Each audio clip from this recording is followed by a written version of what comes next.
Well, you know what's another West team, guys? Let's talk about the Jimmy Butler trade. Um, because we kind of touched on it earlier, but we got redirected from the breaking news.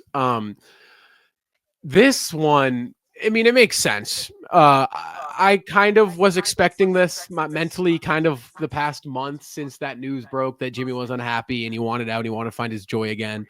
Um, Guys, now for me, this trade again without the contract extension, I'm like, yeah, from a Celtics fan standpoint, you're like, hell yeah, Jimmy's out of the East. That guy gives us trouble every single year, right? That guy is a pest. He turns it up in the playoffs. I got nothing but respect for Jimmy Butler, right? I mean, at the end of the day, seriously. Um, but from an NBA fan, you also look at it and you go, okay, if you're Golden State, this is pretty smart because here kind of lies a guy that pairs next to your timeline right now of Steph Curry. You've committed now to been kind of being bad in post 3 years from now, 2 years from now. And you've committed to the Steph Curry one more potential push at an NBA championship. You go against Jimmy Butler, right?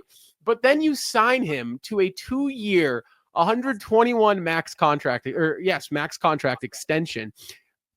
I mean, I'm sorry, Seamus. I'm sorry. I love the move from a basketball standpoint, but I mean, that is so much money that makes this whole thing, in my opinion, you're paying Jimmy Butler, what, $61 million? I mean, the $61 million next year, that is so much money for a guy that's going to be 36. Yeah, the extension, the only thing I can silver line about the extension is the fact it's only a 2-year extension and not some crazy 4-year extension. And what I can also say about this trade is the fact Jimmy Butler beat Pat Riley. I mean, he clearly did because Jimmy Butler got his way in terms of going to one of the four teams that he wanted to go to. Of course, at the end of the day, the two top suitors were the Phoenix Suns and the Golden State Warriors. But Jimmy Butler, he not only gets traded to a team he wanted to play for, but Jimmy Butler, he also gets paid $121 million over a span of 2 years and gets the extension that he wants. And I'm sure he wanted the long term max extension, but getting 2 years on that extension at a very high number, very high rate is certainly a win for Jimmy Butler. And I still believe now people are sitting out there saying, well, Jimmy Butler, we haven't seen playoff Jimmy in years, and he's 35 and he's broken down. He's kind of a headache, can be in the locker room. But when he's not asking for a trade out of town and he's not injured, Jimmy Butler is still one of the best players in the entire NBA and can be a highly impactful player. And we all know from a Boston Celtics perspective, I mean, how much of a pain in the ass he's been to play in the playoffs 2022, 2020, and even 2023. Jimmy Butler, this man just dominated the Celtics in singular individual games, and he was one shot away from making it to the finals 2 years in a row on the Boston Celtics and making it 3 out of 3 times against the Celtics in the NBA playoffs. And Jimmy Butler, I really thought going back to 2022, talked about that year a lot, but Jimmy Butler, he was just phenomenal in that Eastern Conference Finals series. And I know that that was 3 seasons ago, but even the next year, Jimmy Butler came out and he made a huge impact on that Heat team going towards the NBA Finals as an 8 seed. And I really do believe Jimmy Butler, he's one of the better players in this generation that people don't talk about because he's made 3 finals appearances with this Miami Heat team. Most teams, and even going back, look at the Bulls, look at the Timberwolves, you look at the Sixers, and now the Miami Heat, and now going ahead the Golden State Warriors. Every team he's been on, he's uplifted in some way, shape, or form. And I really go back to that 17-18 Timberwolves team and go, that team, Jimmy Butler. Now, I believe he hurt his knee later in the season that year, but they were a top 4 team in the Western Conference that year with Jimmy Butler, and that was at a time where we thought the Minnesota Timberwolves, they were nothing. Now last year they actually came up and grabbed the number 3 seed and they were in a 3-way tie for number 1, and that's why this year the Timberwolves being down in the standings is a little surprising. But before Jimmy Butler got to Minnesota, the Timberwolves, they didn't do anything. And when Jimmy Butler got there, they were a top 4 seed in the Western Conference. Didn't finish the season that way, but when he was in the lineup, Jimmy Butler made that impact on the Minnesota Timberwolves. And he's just one of the more ferocious players in the entire NBA. His health is certainly going to be a question moving forward at age 35. Last year in the playoffs, now I wouldn't even say last year. last year was a freak injury. The reason the Celtics didn't see him in round one, that was because of a freak injury in the play-in game, and it wasn't necessarily because of Butler's body breaking down. It was, oh, he stepped wrong and he stepped on, I forgot which Sixers player's foot at the time, and he missed the whole first round series. I mean, there's really nothing you can do to prevent that, even if you're, really doing the cardio every day. You're eating right. You're, of course, taking care of your body, like Mr. Al Horford we talked about the other night. I mean, you can do all that stuff right, but then a freak injury comes around, wipes it all away. So Jimmy Butler, I still think can be a very, very impactful player with the Golden State Warriors. I think he's going to pair well with Steph Curry. I actually think that Jimmy Butler could be the main ball handler at times with the Golden State Warriors, and Steph Curry can really play off ball and play off of Jimmy Butler a lot of the times. And it's going to be fun too seeing Jimmy Butler as a cutter with Draymond Green in the lineup as well. So I like the acquisition by the Golden State Warriors, and I honestly think what they gave up for Jimmy Butler, it's really not that much. I mean, Andrew Wiggins, you swap Wiggins for Jimmy Butler.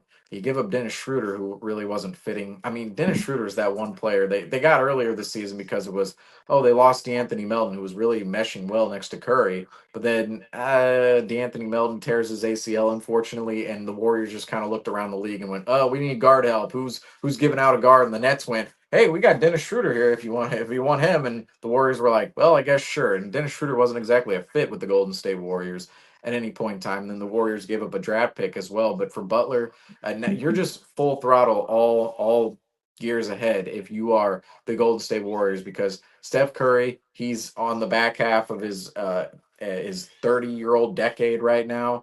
And Draymond Green is inching towards that point. You only have so many years left with these players. They're not really even in contention right now. But Jimmy Butler, it's kind of a desperation move by the Golden State Warriors, but I think it's a move that they had to make. I do want to make another note on this. I was a little confused to see that Kevin Durant could have gone back to the Golden State Warriors, and the Suns acquired Jimmy Butler in a three-team deal that would have sent Wiggins.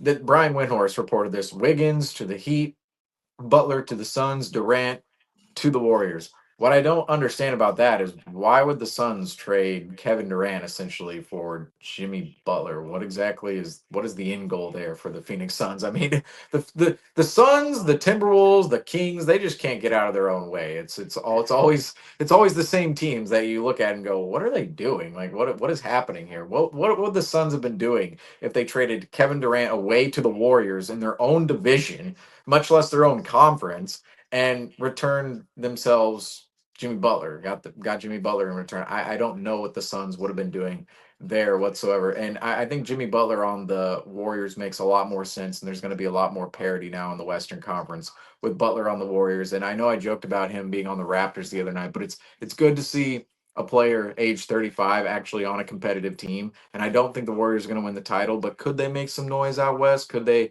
upset a first round series, maybe make it to a first round series from the play in, and then go further from there? Certainly so. And Jimmy Butler on the Warriors, it's just going to be another fun acquisition we see at the deadline. We already talked about Fox, talked about Jimmy Butler, of course, Luca with the Lakers, Anthony Davis with the Mavericks. This is seriously, I don't know how the trade deadline every single year just tops itself, tops itself, Right. tops itself, because it seems like it's like that every year. 2019 was crazy, and then year after year after year, it's like, oh, and then this happens. So you're talking the Mavericks. I was talking about um, the Mavericks, they made this shocking Luca trade.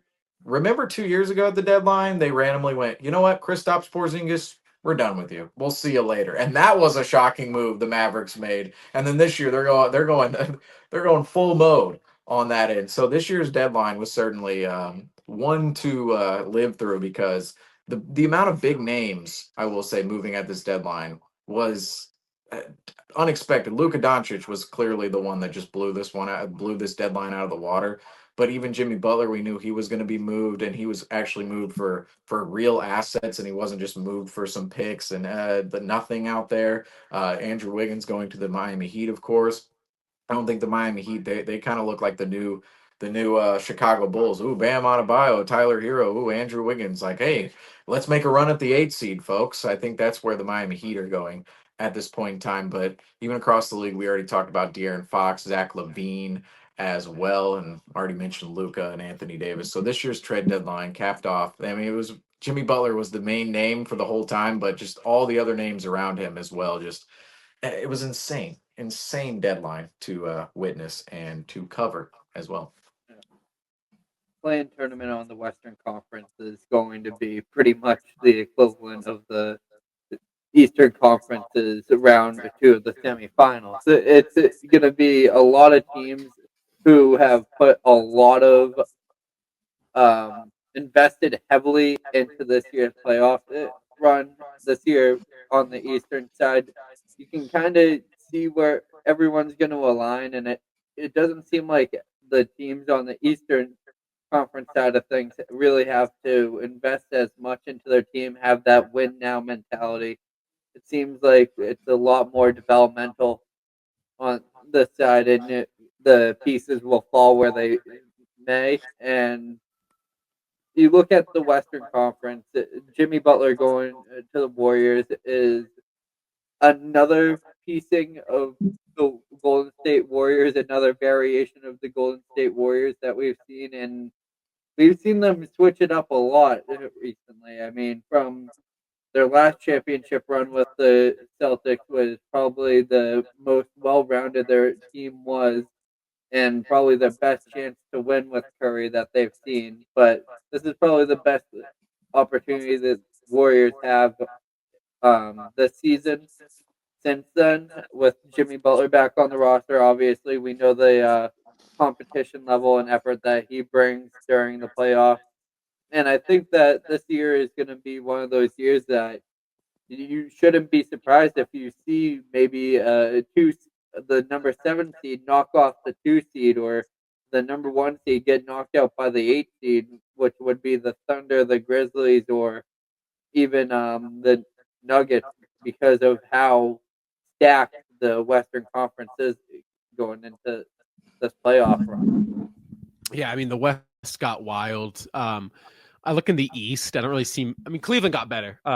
Great deal by Cleveland. Shame on you. But like, yeah, Cleveland's. I mean, the teams that were at the top are still at the top. I think in the West, I saw a report today that teams aren't scared. Right, the lower teams aren't scared of the top teams. That's foolish considering of the moves we just saw the lower teams in the play-in make to try to compete with the top teams. So I do think the favorites in the West pre-deadline moves are still the favorites in the West post-deadline moves. But I mean, I agree with you, Franco. I think that Western Conference play-in is going to be pretty wild. I think there's going to be a lot of fun playoff matchups in the West. I think obviously when you look into the history of the league, that again, the 40-20 rule is only applies to winning the NBA championship, not so making the NBA championship. So I do think it's really anyone's conference in terms of who can come out. I think there's a handful I'd like to pick. East, it's probably now it's just a 3-headed race: Cleveland, Boston, and New York.